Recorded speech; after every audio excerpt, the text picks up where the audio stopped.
Hey guys, thanks for tuning in to another video on ForgottenWeapons.com. I'm Ian McCollum, and I'm here today at Morphy's with a US 1904 Maxim gun. This is the first machine gun that the United States military actually adopted. We had Gatling guns prior to this, of course, but the Gatling gun's not actually a machine gun. It's all manually operated. This runs itself. Now, the Maxim, of course, is the world's first practical, successful machine gun, and from nearly the very first years that the Maxim gun was invented, the United States military was testing them. So the first test was at Springfield in 1887 and 1888, and it was a Maxim gun in black powder 4570. Now, this would go on, like there would be about 16 years of US military trials on and off with nothing actually adopted. The biggest issue was no one in the US Army ordnance bureaucracy was willing to put their career on the line to actually make a decision on something as expensive and substantial as machine guns. And so the result was the US Army just didn't adopt anything. 1895 came and went. The US Navy held trials for a machine gun in .236 Lee Navy caliber, and to be fair, the Maxim didn't do all that well in that trial because of the cartridge, and Colt ended up winning it with the Colt model of 1895, but the US Army saw that, and it came and it went, and the US Army still just had Gatling guns. It wouldn't be until 1903 that there was finally one big conclusive trial where the US Army would test the biggest, the most common, the most popular potential modern guns of that period. So they tried the Maxim, Danish Maxim light machine gun was in that trial. It had feed problems, didn't survive. The Colt, Colt's gas-operated gun, it was in that trial. It ran something like 9,000 rounds. It stopped running when the Maxim kept running. This would ultimately be the winner of the trial with a little over 21,000 rounds fired. And finally, at this point, the US Army was willing to come down and say, all right, we'll buy this. And they ended up with perhaps the worst military Maxim gun of any of them that they were ever actually adopted. So let's take a closer look at what this thing really is.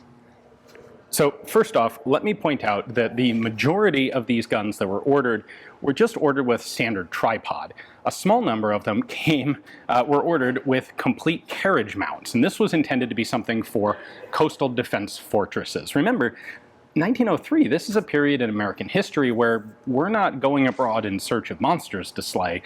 The American Army is there to defend the United States coastline and shores and borders. And so coastal defense was a much more of a substantial part of military procurement than we typically hear about today. And for one of the period fortifications of that time, a wheeled mount like this actually isn't the least impractical thing ever. But it's important to realize that they were not taking something like this and planning to hitch it up to a team of horses and go gallivanting across the prairie with it. That's not what this gun was intended for. The contract for these guns was actually signed in February of 1904, and they were actually going to be made, or were made, in .30-03 caliber. Now, the original contract went to Vickers, Sons and Maxim in the UK, and it was a contract for 50 guns. The plan was to move production into the United States after those guns were complete so that we would have domestic production capability, and it would be the Colt company that would manufacture them in the US. And this particular gun is actually a Colt manufactured one. This is number 155. After the initial order of 50, there was actually a second order placed with Vickers. So Vickers would end up making 90 of the guns. Colt would make another 197 for a grand total of 287 of these things ever produced and put into US service. And you can see we have a matching feed block here. The feed block is B. Each of these guns was supplied with 2 locks and 2 feed blocks, and they were lettered A and B, first and second. Easily the most distinctive element of the 1904 Maxim is this massive booster and muzzle piece. These guns had a large diameter water jacket, and they had a very large diameter barrel. This thing actually has a 1 inch in diameter all the way through barrel. So here's the barrel with a hand for size. That is a really heavy barrel. And of course that barrel necessitated a larger booster to fit around the end of the barrel. The tripod here is actually made by Vickers. In fact, Vickers would make all of the tripods, including for Colt's production guns. Colt just didn't want to get into manufacture of the tripods. The orders were small enough that there just wasn't any profit margin in them to do it. Now, part of the interesting story of the 1904 Maxim is all of the tribulations that the Vickers company and Hiram Maxim went through to actually get these things manufactured for the US. The contract was signed in February of 1904. It would be December of 1904 before they could even start production. And this was on a gun that they already essentially had all of the tooling ready for. The problem was, among other things, the US Ordnance Department insisted that they get a copy of the drawings to inspect and review before production began. They got those drawings, they sat on them for 6 months, and then they sent them back to Vickers, heavily revised. They did things like change all of the tolerances. So Ordnance Department draftsmen went through and they would find a tolerance that was something like 1.00 minus 0.003 inch. And what that means is the part has to be 1 inch, the dimension has to be 1 inch, and it can be that size or up to 0.03 of an inch smaller. This isn't a plus or minus tolerance, it's just a minus. Like, we can tolerate it being a little smaller, but it can't be any bigger. Well, the Ordnance Department decided to have a 0.002 tolerance on, like, anything. First off, they did that as subtraction, not realizing what it meant, so that became 0.997, and then they added a plus or minus 0.002 to it, and you end up with 0.995 to 0.999 allowable dimensions for that part. And these, like, you can't do that to tolerances or parts stop fitting together and the gun stops working. And Vickers had to go back and forth with them over this sort of changed dimension. Things continued to be bad even after these problems were resolved. For example, once Vickers did actually start their production, they, of course, needed the parts and the guns needed to be inspected by the Ordnance Department. And so the US military assigned the chief military attaché in London to be the head of, the chief inspector, and they assigned him a subordinate. Well, the attaché wasn't a gun guy. He didn't have the technical knowledge to be confident in making any decisions on, approving parts or not. And so he decided he wasn't willing to actually make any decisions, and his subordinate wasn't willing to do anything except under direct orders from his superior. So that guy didn't make any decisions either, and essentially everything that was even slightly questionable had to get sent all the way back to Washington for approval or disapproval. Ultimately, it would take a year before the 6-month production timeline could even begin, and then there were further delays from this sort of bureaucratic nightmare. However, by 1906, the first guns were delivered. Orders continued until 1908. This was really a fairly limited, well, a very limited production gun. Militaries pretty much always value lightweight, but they don't always come through on it, and usually troops are willing to accept equipment that's heavy as long as it's durable and reliable.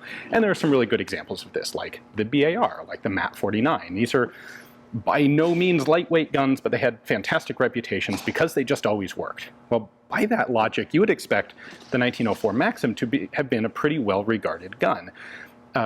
It's a Maxim gun. They work. They just work and work and work and work and work. They're fantastically durable and reliable guns. This happens to be the heaviest pattern of Maxim ever manufactured. In fact, I believe it is the heaviest rifle caliber machine gun ever fielded. The gun itself weighs 62 pounds. The tripod weighs another 80 pounds, and we're not even going to count the wheeled carriage assembly. Just the gun on its tripod with water comes in at 162 pounds, or 142 pounds. That's insanely heavy. And as a result, none of the US troops liked this thing at all. The infantry hated moving it, the cavalry hated moving it around, and it really didn't see any substantial field service. By the time World War I comes around, half of these things had actually been pulled out of service and put into warehouses because they just weren't getting used. All right, for just a quick primer, this whole carriage assembly has a bunch of stuff hanging on it. What we've got here on the bottom of this side is the water can. That's down here. Over here we have the spare parts can, and then on top in these brackets would be 6 ammunition cans like this one. Each of those holds 250 rounds, so that would be a total of 3,000 rounds on the carriage with the gun. I should also point out the carriage here is reproduction. It's a pretty accurate reproduction, but it's not original. The gun and the tripod are original. It is a curio and relic gun, fully registered, transferable, all that good stuff. The rear sight of the US 1904 pattern is pretty distinctive. You've got your windage adjustment out here with a tremendous amount of windage adjustment available. You've got 4 different aperture sizes plus an open notch, and you've got an elevation adjustment out to 2,600 meters. Well, sorry, 2,600 yards, this being an American gun. When you need to transport the gun, or just when it's not in use, you can fold the rear sight down to protect it. The spade grips are solid brass. The US military specifically, the one that they tested had hollowed out spade grips for use as oil reservoirs. You have a little brush screwed into the top of the grip. You'll see that on some of the other military Maxim guns. The US military specifically did not want that. They wanted these things solid and plugged, so that's what they got. We have a trigger here with a safety on it. So to fire it, you pull this down and then press in, and that fires. The US also dictated an easier system of adjustment for the fusee spring, or the main spring, and an easier way to see exactly what the adjustment was. And so this is what they got. You can press this in and then rotate the adjustment screw here to increase or reduce the tension on the mainspring. That allows you to adjust the rate of fire. It also allows you to sort of set the gun for whatever particular batch of ammunition you have to make sure that it's running reliably. It's also worth pointing out that the tripod is actually integrated into the carriage mount. So on one of these wheeled guns, the back leg of the tripod acts as the rear stand, and you can actually take the whole tripod off with the gun and use it independently and ditch the wheels and the axles. So the Colt made guns were all produced late enough that they were made in 30-06. The Vickers made guns were all originally 30-03, and when the US fully converted to 30-06, they had to, of course, rechamber them, and then they also had to replace the little silver plaques on the rear sights to have proper graduations for 30-06. The US 1904 is one of the scarcest patterns of Maxim gun out there because its production was so small. And it's also one of the scarcest US military machine guns because, again, its production was so small compared to the other patterns that the US has used over the years. So very cool to get a chance to take a look at a completely intact original example like this. Hopefully you guys enjoyed the video. Thanks for watching.